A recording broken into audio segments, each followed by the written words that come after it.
আর Jungkook কথা বলতে বলতে রেস্টুরেন্ট থেকে বেরোচ্ছিল। ওটা থেকে সুগা দৌড়ে এসে টির সামনে দাঁড়ালো। টিকে উদ্দেশ্য করে বললাম, ভাবি তোমার বান্ধবীর নাম্বারটা দাও তো। টি ঘুরে কুচকে বললাম, আপনি জীবনের নাম্বার নিয়ে কি করবেন? একটু কথা বলতাম আর কি। দেন না ভাবি। টি কিছু একটা ভাবলো, তারপর সুগাকে জীবনের নাম্বার দিয়ে দিল। নাম্বার দেওয়া শেষ হতে জাঙ্কুক সুগাকে উদ্দেশ্য করে বলল, তুই চলে যা, আমি ওকে ওর বাসার সামনে দিয়ে চলে আসছি। বলেই কে আর জাঙ্কুক চলে গেল। বাসার সামনে নামিয়ে দিয়ে এলো। যাওয়ার জন্য পা বাড়াতে জাঙ্কুক বলল, আমি চাই খুব দ্রুতই তোমাকে আমার বাসায় নিয়ে যেতে, তাই প্রস্তুত থেকো জীবন জাঙ্কুকে বউ হয়ে আসার জন্য। কিছু বলতে যাবে তার আগে জাঙ্কুক ওখান থেকে চলে গেছে। মুচকি হেসে বাসার ভিতরে চলে গেল। সুগা কখন থেকে জীবনাকে কল দেবে বলে বসে রয়েছে, কিন্তু তার সাহসে কুলাচ্ছে না। সে এমন একটা কথা বলবে সেটা সে সাহসে কুলে জীবনাকে বলতে পারছে না। জীবনা কি রিয়াক্ট করবে সেটা বুঝতে পারছে না, তাই তো সাহস করে কল দিতে পারছে না। ফোন ভেবে চিনতে সে জীবনাকে প্রথমে কল লাগালো। প্রথমবার কল হলেও কল গেলেও কল ধরলো না। দ্বিতীয়বার কল গেলে জীবনা কল ধরে বলল, হ্যালো, কে বলছেন? আমার নাম সুগা। আর কিছু বলতে দিল না জীবন। বলছে, হ্যাঁ হ্যাঁ চিনেছি আমি আপনাকে। আপনি তো জাঙ্কুক ভাইয়ের সাথে থাকেন না, যে সব থেকে বেশি ঝগড়া করেন মেয়েদের মতন, সে আমি চিনেছি। হ্যাঁ ভাইয়া বলেন, আপনি কি বলবেন? তাকে কোনো কথায় কান্না দিয়ে ডিরেক্ট বলে দিল, আমি তোমাকে ভালোবাসি জিমিন। জিমিন কি বলবে কিছু বুঝে উঠতে পারলো না। সে মনে হচ্ছে নিজের কানকে নিজে বিশ্বাস করছে না। পরে জিমিন আমতা আমতা করে বলল, আমাকে একটু সময় দেওয়া লাগবে। বলে জিমিন কল কেটে দিল।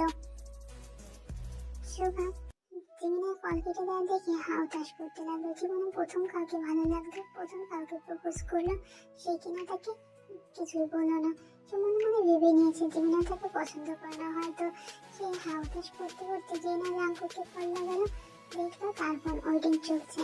এইদিকে জিমিনেরও একই অবস্থা, কে কল দিয়েই যাচ্ছে কিন্তু কে কল ওয়েটিং এ দেখাচ্ছে। বিরক্ত হয়ে জিমিন ফোনটা ছুঁড়ে মারলো। এত বড় একটা খুশির খবর সে কিনা তার বেস্ট ফ্রেন্ডকে জানাতে পারলো না। তার ক্রাশ তাকে প্রপোজ করছে, কিন্তু সে কি করে বলবে? এই তো সুগাদের কথা শুনলেই রেগে যায়, সবকিছু তার মাথার ভেতরে দেখাচ্ছে। তার উপরে কে তার খবরের সাথে কি হলো তাও বলেনি। জিমিনা আবারও কল দিল, না ওয়েটিং এ চলছে। পরে যে জিমিনা বিরক্তি ফোন রেখে দিল। সে এখন ভাবতে লাগলো সুগাকে নিয়ে।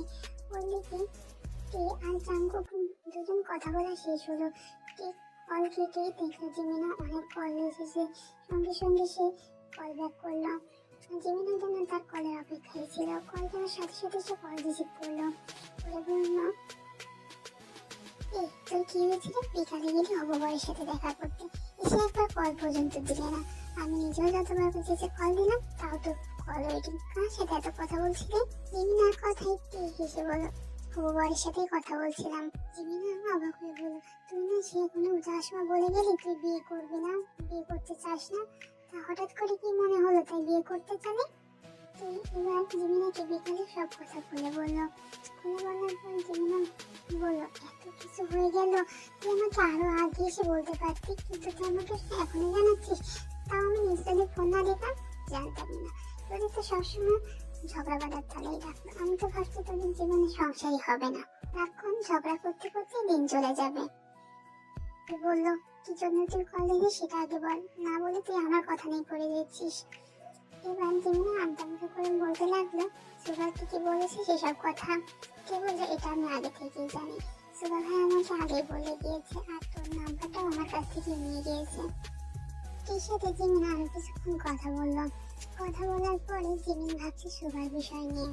কি করবে সে ভেবে উঠতে পারছে না, কারণ সে সুগাকে অনেক আগে থেকেই পছন্দ করতো, কিন্তু সুগাকে যে তাকে এমন ভাবে বলে দেবে সে কখনো কল্পনাও করতে পারে নাই।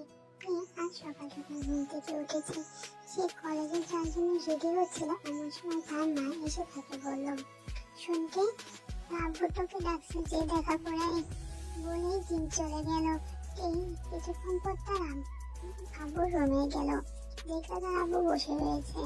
এই যে তার আব্বুর পাশে গিয়ে বসে বলল, কিছু বলবে বাবু? আব্বু টের বাবা টের কথার দিকে তাকিয়ে বলল, হ্যাঁ এখানে এসে বসো। যে বসতে আরেম বলে উঠল, তোমার তোমাকে কি আইজিকে পছন্দ হয়েছে? কে বললো হ্যাঁ হয়েছে, তোমাদের পছন্দ আমার পছন্দ। যে হোক তোমার জাঙ্কুকে বিয়ে আগামী সপ্তাহে দিতে চাই, এতে কি তোমার কোনো অমত আছে? কে এবার বললো না, তোমরা যেটা ভালো মনে করবে সেটাই করবো আমি, আমার কোনো অমত নেই এখানে। ভার্সিটিতে কেয়ার জিমিন একটু তাড়াতাড়ি এসেছে, এসে দেখলো জাঙ্কুক যে গাছের নিচে বসে সেদিক তাকে দেখলো তারা নেই। জিমিনেরও একই অবস্থা, এদিক সেদিক করছে। পরে যে কে দেখে বললো আমি যে সুগাকে পছন্দ করি, কিন্তু এই কথাটা আমি কি করে ওকে বলবো? ও তো বলেই বেঁচে গেল, কিন্তু আমি কি করব? ভালোবাসতে হলে লজ্জা পেতে হয় না, তুই যদি তাকে সত্যি ভালোবেসে থাকিস তাহলে লজ্জা না পেয়ে তাড়াতাড়ি বলে দে তাকে। কথা ভেবে বললো তাই ঠিক বলছিস, বলে দেয় ভালো, না হলে কাল সারা রাত আমার ঘুম আসেনি। এই চিন্তায় আমি তো কোনো সময় ভাবছিলাম পাগলই হয়ে যাব, কিভাবে কি বলবো নাকি একটা বুদ্ধি দে আমাকে। কে বললো বুদ্ধি আমি কি দেবো? তুই আচার আচরণে বোঝাই দিবি, মুখে না বলতে পারিস।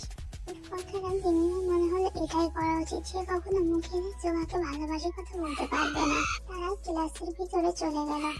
সে ঢুকে প্রথমে যে আয়ুর সাথে দেখা হলো, কিন্তু আয়ু আজকে তের সাথে কিভাবে কথা বলছে না, তের দিক তাকাচ্ছে। দেখে মনে হচ্ছে সে অনেক কান্না করেছে, চোখ মুখ ফুলে আছে, কিন্তু তেল অত বিষয় নিয়ে ঘাটলো না। আয়ু ওকে দেখে বেরিয়ে চলে গেল। যাকে এত ভালোবাসলাম, সবার কাছে খারাপ হলাম, কিন্তু সে আমাকে ভালোবাসলো না, সে তোমাকে ভালোবাসলো। আমার ভিতরে কিসের কমতি ছিল আমি জানি না, কিন্তু জাঙ্কুক আমাকে পছন্দ করলো না, তোমাকে বিয়ে করতে চাইলো। আমি জাঙ্কুককে শুধু একতরফা ভালোবেসে গিয়েছি, কখনো সে আমাকে ভালোবাসেনি, আমাকে সে বোনের নজরেই দেখেছে। তারপর আর কিছু ভাবলো না, কান্না করতে করতে ভার্সিটি থেকে বেরিয়ে চলে গেল। আর জিমিন ক্লাসরুম থেকে বেরোচ্ছিল কথা বলতে বলতে, এমন সময় জাঙ্কুককে সামনে এসে বললাম, শোনো বউ, কালকে শাড়ি পরে আসবে, আমি কালকে তোমাকে নিয়ে ঘুরতে যাবো। হ্যাঁ সম্মতি দিল। পাশ থেকে সুগা ডেকে উঠলো, জিমিন আমার সাথে এদিকে আসো তো, বলেই সুগা হাঁটা ধরলো। জিমিনের চোখের দিকে তাকিয়ে তাকে ইশারা যেতে বললো, জিমিন তার পিছন চলে গেল। শাড়ি পরে ভার্সিটিতে এসেছে, তবে আজকে ভার্সিটি ক্লাস করার কোনো উদ্দেশ্য নেই তার, জাঙ্কুকের সাথে শহরটা ঘুরে বেড়াবে। দিকে তাকিয়ে জিমিন মিটমিট করে হাসছে। তা দেখে জিজ্ঞাসা করলো, হাসছিস কেন, আমাকে কি জোকারের মতন লাগছে? জিমিন এবার মুখে হাসিটা আরেকটু প্রসারিত করে বলল, জোকারের মতন লাগবে কেন, আমি তো তোর আর জাঙ্কুক ভাইয়ের আগের ঝগড়াগুলোর কথা মনে পড়ছে। এই হাসছি। জিমিনের কথায় কেউ মুচকে হাসতো। জিমিন আবার বলল, তোদের প্রথম দেখা যখন হয়েছিল ঝগড়া শুরু হয়েছিল, তুই তখন জাঙ্কুক ভাইকে সহ্যই করতে পারতিস না, আর এখন ভাইয়ের সাথে যাওয়ার জন্য শাড়ি পরে দাঁড়িয়ে রয়েছিস। মুচকি হেসে বললাম, কি করবো বল, ঠিক কখন কিভাবে যে ভালোবেসে ফেললাম বুঝলাম না, হুট করে যেন সব হয়ে গেল। তো ভেবেছিলাম বিয়ে ভেঙে দেবো শুধু ওর কথা ভেবেই, কিন্তু যে দেখি সেই আমার জন্য অপেক্ষা করছে, তাই আর না করিনি। জিমিন ভিতরে তাকিয়ে দেখলো জাঙ্কুক এসেছে, জাঙ্কুকের সাথে সুগা আর ইয়োনো দাঁড়িয়ে রয়েছে। দেখে হালকা ধাক্কা দিয়ে মুচকে এসে বললাম, ওই যে উনি চলে এসেছে। উনিকে কথা কানে যেতে মুখ লজ্জায় আবার ফুটে উঠলো, শরীরে ভালো লাগা শিহরণ বয়ে গেল। চোখ তুলে দেখলো জাঙ্কুক ওদের কাছে চলে এসেছে। জাঙ্কুকের সামনে দাঁড়িয়ে মুখের দিক তাকালো, মাথা নিচু করে রেখেছে। জাঙ্কুক জানে আজকে শাড়ি পরে আসবে। জাঙ্কুকের মুখের দিকে মোহনীয় দৃষ্টিতে তাকিয়ে রইল। মাথা নিচু করে রেখেও বুঝে উঠলো কেউ তার দিকে অপর দৃষ্টিতে তাকিয়ে রয়েছে, কে তাকিয়ে রয়েছে তাও তার অজানা নয়। আর দূর থেকে দেখে শাড়ি পরা দেখে দিকে তাকিয়ে রইল, তারপরে জাঙ্কুকের দিকে তাকালো। দিকে জাঙ্কুক ভোলাকা দৃষ্টিতে তাকিয়ে থেকে নিজের মনে মনে বলল, জায়গায় যদি আমি থাকতাম তাহলে কি ভাইয়া আমাকে ভাবে দেখতো? কথাটা মস্তিষ্কে প্রভাব ফেলতে নয় জেনে উঠল আয়ু। নিজেকে ভাবনাকে দেখা জানিয়ে বলল, এসব কি ভাবছি আমি? না না, আমার এসব ভাবা উচিত না, কিছুতেই না। জাঙ্কুক ভাই দিকে ভালোবাসে, আমি কি করে এসব ভাবছি? আয়ু জাঙ্কুকের থেকে চোখ সরিয়ে নিল, মনে মনে স্থির করলো সে জাঙ্কুকের দিকে তাকাবে না, কিছুতেই তাকাবে না। তার যতই মন ছটফট করুক, তার সে তার সিদ্ধান্তে অটল থাকবে। জাঙ্কুকের দিকে তাকিয়ে থাকতে দেখে নিল। সুগাকে হালকা ধাক্কা দিয়ে চোখের ইশারায় জাঙ্কুকের দিকে তাকাতে বলল। সুগা জাঙ্কুকের দিকে তাকিয়ে হাসি ফুটে উঠল। আরে মামা, চোখ নামা, এভাবে তাকালে তো নজর লেগে যাবে। কথাই কে আমি লজ্জা নিয়ে বলল। তা দেখে জাঙ্কুক মুচকি হাসলো। সুগার কাঁধে হাত রেখে বলল, এভাবে বলিস না বন্ধু, বউটা লজ্জা পাচ্ছে। জাঙ্কুকের কথায় সুগার এমন শব্দ করে হেসে উঠল। জাঙ্কুকের ঠোঁটে হাসি পোষাতে হলো। কেউ চুপচাপ অন্যদিকে তাকে চলে গেল। একবার ঘড়িতে তাকে বললাম, ভাইয়া আমার তো ক্লাসের সময় হয়ে যাচ্ছে, আপনারা এবার বেরিয়ে পড়ুন। জিমিনের কথায় জাঙ্কুক জবাব দেওয়ার আগে ইউনো বলে উঠলো, যা যা, তোরই তো সময়, বিয়ের আগেই বউ পেয়ে গিয়েছি। জাঙ্কুক হাসলো, কোনো জবাব দিল না। এর পাশে দাঁড়িয়ে এর হাতটা ধরে বললো, চলো। জাঙ্কুক বাইক স্টার্ট দিল। জাঙ্কুকের বাইকে উঠে বসলো। জাঙ্কুকের কাঁধে হাত রাখলো। এতক্ষণে যে চোখ দুটো সামনে রাখলো, এবার আর সামলাতে পারলো না। অফিসে নিজের সকল আধা নিষেধ অমান্য করে চোখ জোড়া জাঙ্কুকের মুখে আটকে গেল। ওকে উচ্ছ্বাসিত হাসি মুখটা দেখে আয়ুর মুখে হাসি ফুটল। নিজেই বলল, তোমার মুখে আজীবন হাসি পূর্ণতা পাক। আয়ুর কথা জাঙ্কুকের কানে পৌঁছালো না। সে ইতিমধ্যে টেবিলকে নিয়ে আড়ালে চলে গেল। ভাইকে জাঙ্কুকের পিছনে বসে জাঙ্কুকের ঘাড়ের দিকে তাকালো। জাঙ্কুকের ঘাড়ের ডান দিকে কালো তীরটা দেখতে পেল। সে তার ডান হাতটা জাঙ্কুকের কাঁধ থেকে সরিয়ে ধীরে ধীরে জাঙ্কুকের ঘাড়ে তীরের উপরে রাখলো। অমনি বাইকটা থেমে গেল। চমকে উঠল, তে বাইক কেন থামালো? তে আবারও হাতটা সরিয়ে নিল। জাঙ্কুককে প্রশ্ন করলো, বাইক থামালেন কেন? জাঙ্কুকের প্রশ্নের জবাব না দিয়ে বলল, বাইক থেকে নামো। তে ঠোঁট উঁচিয়ে বাইক থেকে নেমে গেল। শাড়ির পুঁতিগুলো কিছু এলোমেলো হয়ে গেছে। তে মাথা নিচু করে সেগুলো ঠিক করতে লাগলো। জাঙ্কুক বাইকটাকে দাঁড় করিয়ে টেকে কিছু না বলে হাঁটতে লাগলো। তে খুশি ঠিক করে পাশে তাকিয়ে দেখলো জাঙ্কুক নেই। অবাক হয়ে সামনের দিকে তাকালো। তখনই জাঙ্কুককে রাস্তা পার হতে দেখলো। আমি বলল, উনি আবার কোথায় যাচ্ছেন? জাঙ্কুকের বাইকে হেলান দিয়ে মোবাইল টিপতে লাগলো। 5 মিনিট বাদে মাথায় কারো স্পর্শ পেয়ে ঘাবড়ে গেল। দিয়ে তড়ি তড়ি করে মাথা ঘুরতে চাইনি, পেছন থেকে পুরুষালী কণ্ঠে বলে উঠলো, উফ, নড়ছো কেন? একটু ঠিক করে বসে তো। জাঙ্কুকের কণ্ঠ শুনে কে যেন প্রাণ ফেলে বেরোলো। স্বস্তির সারা নিঃশ্বাস ফেলে বলল, আপনি হুট করে চলে এনে চমকাবো না? জাঙ্কুক জবাব দিল না। হাতে থাকা বেলি ফুলের গাছটা দিয়ে চুলের খোপায় খুব যত্ন সহকারে গুঁজে দিল। গাছটা ঘুরতে দিতেই কে সামনে সে হাসি মুখে বলল, এবার পারফেক্ট লাগবে। বাম হাতটা খোপায় রাখতে বুঝতে পারলো জাঙ্কুক খোপায় গাঁজা লাগিয়ে দিয়েছে। তে মুচকি হেসে বলল, পারফেক্ট আছে। কিভাবে পারফেক্ট হলো? আমি তো পারফেক্ট না। বিয়ের পরে কিন্তু আপনার সাথে খুব ঝগড়া করবো।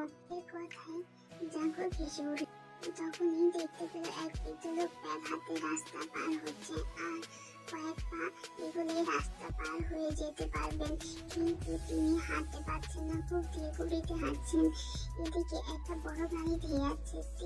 জাঙ্কুকের দিকে তাকিয়ে বলল, ওনাকে বাঁচাতে হবে। কে আর এক সেকেন্ডও দাঁড়ালো না, বৃদ্ধ লোকটাকে বাঁচাতে দৌড়তে লাগলো। কে কান্দে জাঙ্কুক স্তব্ধ হয়ে গেল। আসন্ন বিপদের কথা ভাবতেই শরীর যেন অসুর হয়ে আসলো। জাঙ্কুক ভাবনা থেকে ফিরে চেঁচিয়ে বলে উঠলো, যেও না। থেকে জাঙ্কুকের ডাক শুনলো না। জাঙ্কুক ওকে পেছনে দৌড়াতে লাগলো। কে রাস্তায় গিয়ে দাঁড়িয়ে বৃদ্ধ লোকটাকে ধাক্কা দিল। ধাক্কা খেয়ে লোকটা রাস্তার ওপাশে যেতে পড়তে নিলে জাঙ্কুক ধরে নিল। কে মুখ ফুটে উঠলো বিশ্বজয়ের হাসি। তবে হাসিটা বেশিক্ষণ স্থায়ী হলো না। তার আগে বিশাল আকারে দানবীয় গাড়িটা শরীরে পিছিয়ে দিয়ে ফেলে দিয়েছে। জাঙ্কুক কে বলে চেঁচিয়ে উঠলো। রাস্তায় রক্ত লাগানো কে মুখটা পরিত্যক্ত দেখলো। জাঙ্কুকের বুকটা জ্বলে উঠলো। চোখ থেকে গড়িয়ে পড়তে লাগলো নোনা জল। জাঙ্কুক দৌড়ে গিয়ে টের মাথাটা কোলে তুলে নিল। এটা তুমি কেন করতে গেলে? কে বহু কষ্টে জাঙ্কুকের মুখের দিক তাকালো। মুখ দিয়ে উচ্চারণ করলো, শুনুন, আব্বুকে বলে দিবেন আমি আব্বুকে ভীষণ ভালোবাসি। কথাটা বলেই থামলো। মৃত্যু যে খুব নিকটে দাঁড়িয়ে আছে। জাঙ্কুক ভেজা কণ্ঠে বলল, তোমার কিছু হবে না তে, আমি তোমার কিছু হতে দেবো না গো। হসপিটালে নিয়ে গেলে তুমি ঠিক হয়ে যাবে। কেউ কথা কে মানল না। শেষবারের মতো জাঙ্কুকের মুখের দিক তাকিয়ে বলল, ভালোবাসি। জাঙ্কুকের বুকের ভিতরে রক্তক্ষরণ শুরু হয়ে গিয়েছে। এটাই তো একটু আগে এই মেয়েটা কি সুন্দর বা লজ্জা পেল, কত সুন্দর করে আমাকে লজ্জা লাগছে বললো। বিয়ের পর দুজন ঝগড়া করে বললো, কিন্তু এখন সেই মেয়েটা রাস্তায় ঘুরে মৃত্যুর সাথে লড়াই করছে। এই চোখ দুটো বন্ধ হয়ে আসছে। দেখলো জাঙ্কুককে বলল, চোখ বন্ধ করো না তে, প্লিজ কে তাকাও। তে জোরে শ্বাস নিয়ে তাকালো। জাঙ্কুকের কালে হাত রেখে বলল, বুঝলেন ভাগ্য আমাদের মিলন ছিল না, আমি আপনার অবিবাহিত বউ হয়ে রয়ে গেলাম। তুমি আমার বউ হবে কি, তুমি আমার হবে, তুমি কোথাও যাবে না। জাঙ্কুকের কথা শুনলো বই জাঙ্কুককে একা করে পাড়ি দিল দূর আকাশের এদিকে। জাঙ্কুকে প্রলাপ করে যাচ্ছে, এই বউ তাকাও এদিকে, এই বউ তোমাকে ডাকছি। টমি ট্রেনের মধ্যে বসে আছে জাঙ্কুক, মোবাইল নিয়ে এর হাস্যজ্জ্বল মুখের দিকে তাকিয়ে আছে। জাঙ্কুকের ঠিক সামনে বরাবর সিটে বসে রয়েছে আয়ু। জাঙ্কুকের দিকে তাকিয়ে আসছে। সেদিন যে জাঙ্কুকের হাসি মুখ দেখেছিল, এরপর থেকে জাঙ্কুকের হাসি মুখ দেখেনি। ভাগ্যে সেদিন অবাধ্য চোখে জাঙ্কুককে দেখে নিয়েছিল। মৃত্যুর পর জাঙ্কুক হাসতে ভুলে গিয়েছে। জাঙ্কুক আর আয়ু দুজনে মিলে যাচ্ছে বাড়ি যাচ্ছে সুগার বিয়ে। জাঙ্কুক সবসময় মন মরা হয়ে থাকে বিধায় এখানে আসতে চাচ্ছিল না, তারপরেও জোরাজোরিতে এসেছে। আজও ঠিক জাঙ্কুককে তার মনের কথা জানায়নি, জানাবে কি করে। জাঙ্কুককে এখনো ডেকে ভুলতে পারেনি। জাঙ্কুকের কাছে 6-7 বছরের একটা ছোট্ট বাচ্চা ছেলে বসে রয়েছে, মুখে তার অনর্গল চলছে। নিজের মাকে বারবার এটা ওটা প্রশ্ন করছে। জাঙ্কুককে অনেকক্ষণ ধরে মোবাইলে মেয়েদের তাকিয়ে থাকতে দেখে বলল, আঙ্কেল এই মেয়েটা কি? বাচ্চাটির কথায় জাঙ্কুক চোখ তুলে তাকালো বাচ্চাটার দিকে, আবার ছবিটার দিকে তাকিয়ে বলল, আমার অবিবাহিত বউ।